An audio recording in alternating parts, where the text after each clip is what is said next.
Don't forget to check out our sponsor, The Health Blaze, at thehealthblaze.com. 100% all natural products from lotions, soaps, foot soaks, bath bombs, and much, much more. Use the promo code Goodfella1Boxing. Tell them your boy CJ Goodfella sent you. Get 18% off. We out. All right, let me get on the camera real quick. Hopefully the lens is good. It's a little sunny out here, man. I should put my thing up. But yeah, let's talk about Rigondeaux and Casimero. Get my final thoughts real quick on that.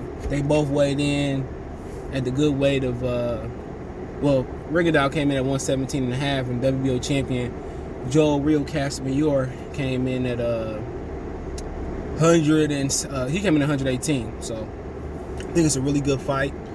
I think Casimero, I ain't got my computer. I told you my lights still off. Big storm in Detroit.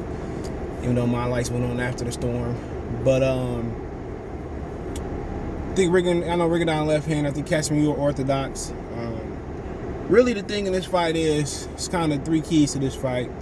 How fresh Rigondeaux is.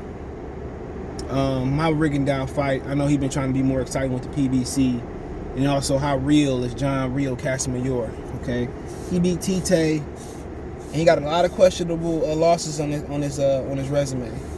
Was Tite just the right guy, or did Casimero just put it all together at the right time? Is the $1 million question, and those are the three biggest questions to this fight. And honestly, man, I think they all hold weight. If Rigondeaux got old, Casimero gonna get exposed by Nuyuwa if he fight him, or if he end up fighting Donaire. But I heard Donaire and Nuyuwa supposed to be fighting at the end of the year. Okay, so there's a lot of little different situations that can go down with him, man. So even Rigondeaux, I know Donaire want to know if Nuyuwa will mind putting a 2-time gold medalist on his resume. But really, that's what that fight really come down to. Did Casimero put it together? He finally put it together, or did Rigondeaux just get older? Rigondeaux still got it, and he gonna be in for a run for his life, because I think this fight can end in a knockout. Rigondeaux, he been down his career.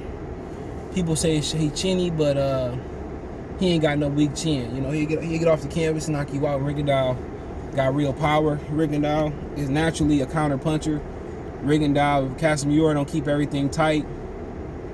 Casimero can find himself looking up at the lights, and that's so good about this little big man matchup, is that either at any time somebody get their lights put out. Casimero, he the one that's been knocked out before. That's what people got to remember. Casimero the one that's been knocked the hell out. So there's just more intrigue into the fight, because Rigondeaux, he been down.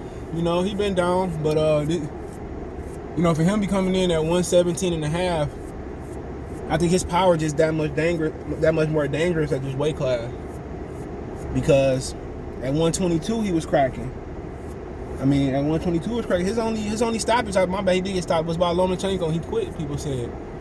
But then again, he needed money, and then again too, he was going up against a guy that was so much bigger than him, and Lomachenko didn't have enough confidence to meet him halfway. I think he brought him up to 130 or some shit, and they could have fought at 126 or 122 or 24. That's how I know Lomachenko didn't have no confidence in fight and beating him, because he would have compromised with Rigondeaux. But you know how the game go. They ain't trying to show Cubans or no blacks, Dominicans no love in boxing. So but Lara had told him, he said, I've been telling Rigondeaux to come over to the PBC. Had Rigondeaux been able to come to the PBC, he probably retired a rich man. He probably retired with $2 or $3 million in his pocket. But he made some bread over his career. For sure he did. He made some bread. He's definitely a Hall of Famer just based off his pro boxing career. He's definitely a Hall of Famer, man. He 2-time gold. just in his career, he beat Donaire, one of the biggest low big man fights in history. He won world championships in multiple weight classes. How much more can you want from a guy? Can you want from a guy, in boxing? He did everything from amateurs to Casimero, trying to make a name, and at the end of the day, for him, he can be in the lose-lose. He could be in the win-win situation. Honestly, there's really no lose-lose versus Rigondeaux for some people. So for some reason, a lot of people got a lot of malice. Towards Rigondeaux. Mostly it's those fans that basically, I gotta say them racist fans, the fans that they don't have a white fighter to root for, or or he done beat up so many Mexican fighters. It's basically that's the thing. Them the guys that don't like him, the hardcore Mexican, or the fake hardcore Mexican fans, or those white fans, or those fans that root for white fighters and pop up Triple G but then hate on him. Rigondeaux is one of the most accomplished boxers of all time, but people just, it's really a racism thing. Oh, they born, they this, that, but then again, they sit and watch Canelo. They sit and watch Canelo stink up the joint sometimes.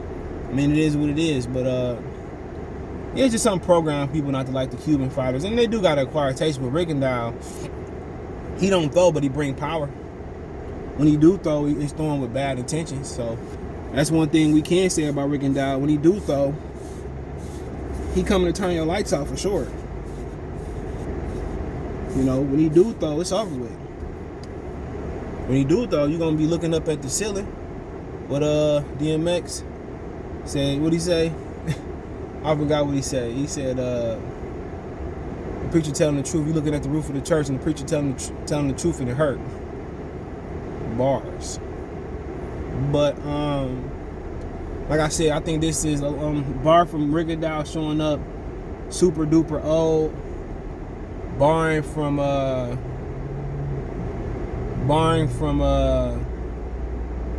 somebody getting injured or something like that, bad decision. I would pretty much say, other than those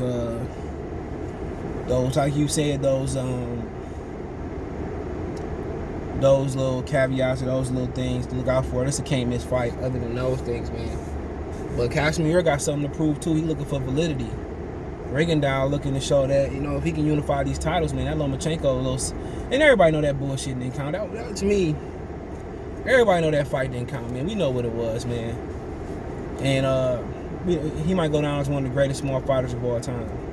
If he can beat this guy and unify the division, you know, and beat Inouye, he probably go down as one of the greatest fighters in there. And Inouye, and down there, they probably be fighting again. I heard, if that's true. The winner out of that, Inouye a tough fight for Rigondeaux. It's tough for, you know, Inouye moving up and fighting Foden and the dude that beat up on Danny Roman and Figueroa. That's tough. So, like I said before, if Rigondeaux beat Inouye, I want to see that same pound for pound love that Chocolatito got. Rigondeaux way more accomplished than Chocolatito. Way more accomplished than Chocolatito. You know, especially if he get this done, he way more accomplished. And like I said before, I'm not sleeping on John Riel Casimero. You already look at his resume, and I say you beat the weakest champion at Tite, the same guy that was scared to compete in the competition of boxing and the physical aspect of the realm of my Gary Russell voice. That's a fact. He was scared to fight. He was scared to fight that dude, man. So Tite was scared to get in that tournament. I mean, so. Like I said today, the fight for Casimero is validity tonight.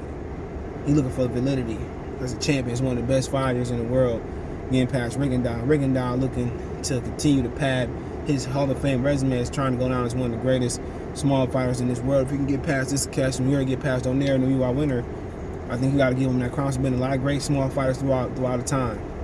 Definitely great ones, but he got to go down as one of at least the greatest technical fighter down there of all time at that size. But like I said, it's both of us. Shit on the line for both of them. Both of them in weight, both of them in shape.